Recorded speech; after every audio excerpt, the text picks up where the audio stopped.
Nana Trianasari dari Panisakti International Training Center.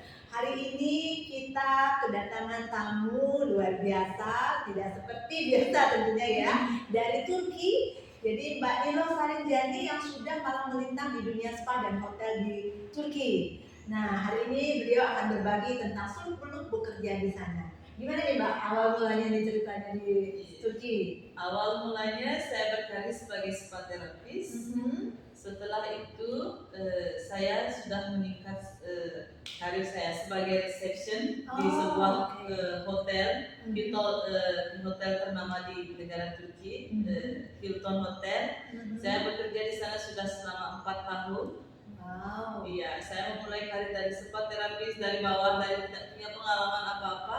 Sekarang saya sudah mempunyai pengalaman sebagai spa terapis dan reception untuk di Hotel Hilton. Wah, luar biasa sekali ya. Jadi dengan pastinya Mbak Sari ini memiliki tekad nih, ya, sehingga bertahan. Tentu untuk bekerja di tempat lain pasti beda ya dengan di negara kita. Gimana tuh tantangannya tuh? Tantangannya selalu pasti ada, Bu. Di mana-mana pun tantangan pekerjaan pasti selalu ada. Tapi kita harus yakin pada diri kita sendiri, harus mempunyai tekad, mempunyai skill untuk untuk meyakinkan diri kita untuk bisa maju.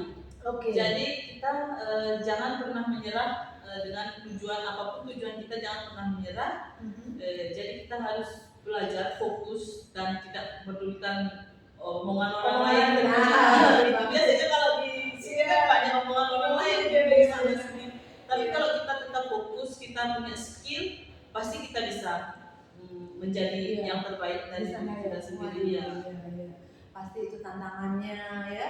Tapi kembali lagi ke diri kita, motivasi kita apa? Iya, motivasi kita jauh-jauh kita pergi ke negara orang, sekarang nyampe di sana kita nggak punya motivasi, nggak punya impian apa, nanti kan juga kita. Pernah nggak merasa lu kok ngapain ya saya di sini? Pernah aja, gitu ya. 2 minggu nyampe di sana, saya juga pernah merasakan yang namanya benar-benar depresi, kultur shock.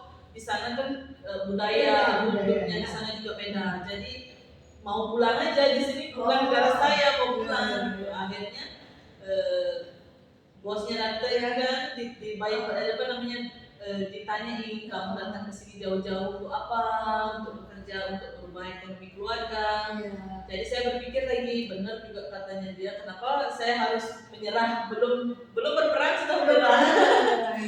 Akhirnya ya sudah, saya dibantu, dibimbing di sana. Akhirnya sampai sekarang saya masih bertahan di sana. Keren banget ya. Pasti memasuki budaya yang asing, kita pasti shock ya pertama kali ya. Culture shock itu culture shocknya itu ada banyak, Bu, dari makanan. Makanannya gimana tuh? Makanannya kalau di sana mungkin karena kalau orang Indonesia nggak suka sama makanan Turki, karena makanan Turki itu terlalu banyak ke kacang-kacang atau ke roti gitu. Kultur kita di Indonesia kan kita makan nasi. Oh iya. Kalau di sana kita makannya roti. Iya. Harus terbiasa dari segi makanan, sesuai lidah gitu ya. Tapi kita harus terbiasa sama perubahan. Kemudian cuaca gimana tuh? Kalau di sana cuaca ada 4 musim di sana. Ya, musim panas, musim dingin, musim gugur sama musim semi. Iya. Kalau mungkin sekarang bulan Juni itu udah masuk musim summer ke sana. Summernya kita sampai September. September. Iya, September. Kalau misalnya di sana ada 2 season hotel. Misalnya kalau kita di hotel summer kerjanya, kita hanya kerja sampai di bulan September. Paling lambat di bulan Oktober hotelnya sudah tutup semua. Iya, di sana. Kalau misalnya saya kerja di hotel full season.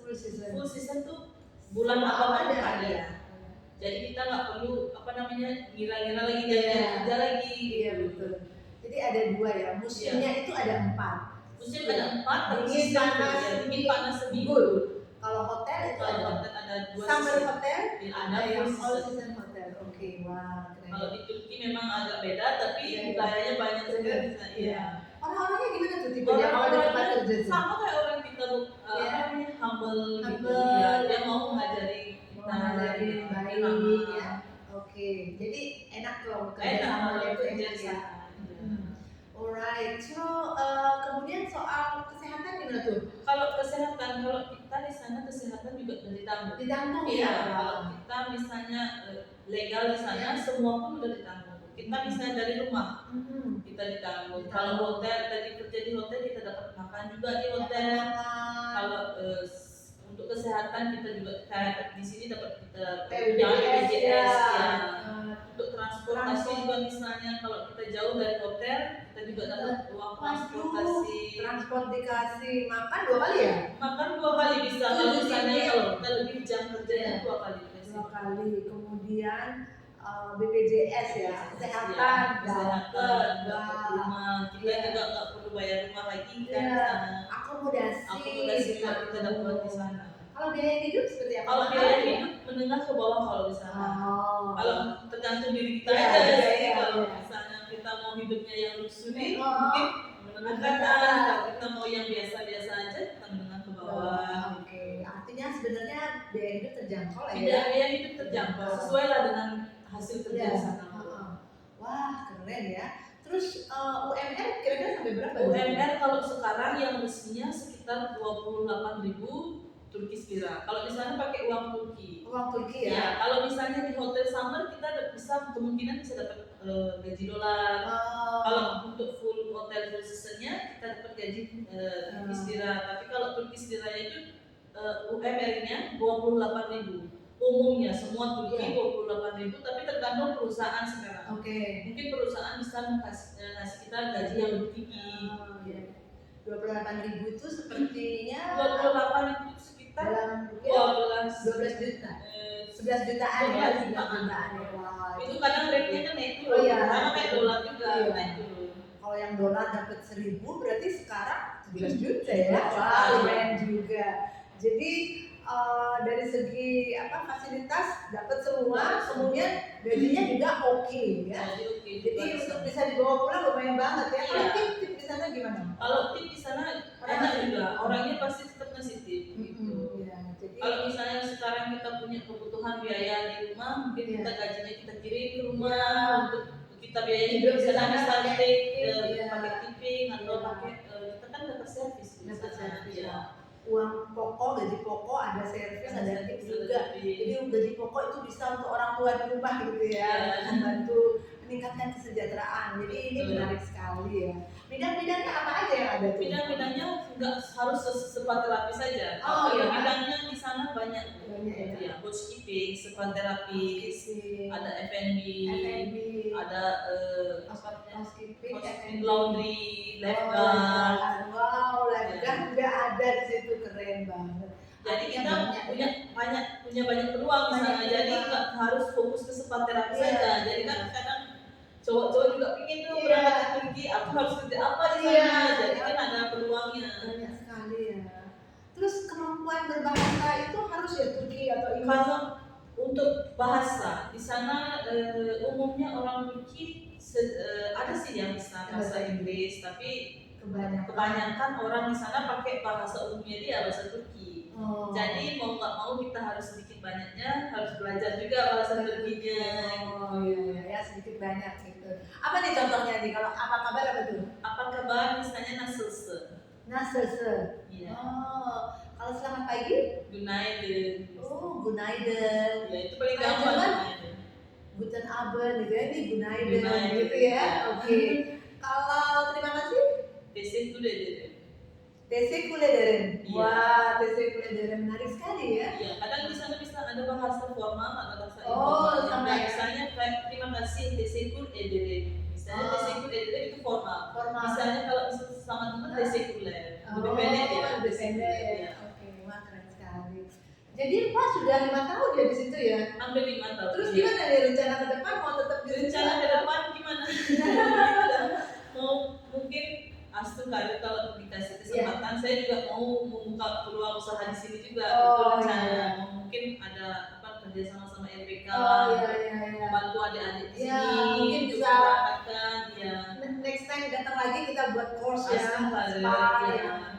bener-bener Turki gitu ya, budaya Turki gitu ya. Soalnya sekarang kadang di sini adik-adik kan nggak punya pengalaman, ada yang ngasih tahu gimana dunia luar itu, dunia Turki seperti apa, mungkin nggak di Turki aja, mungkin di daerah Eropa lain. Makanya saya juga berpikiran seperti itu. 3 tahun langsung kali 3 tahun bisa mencapai itu Iya. semua, mencapai kepuasan sendiri Iya. dan ya.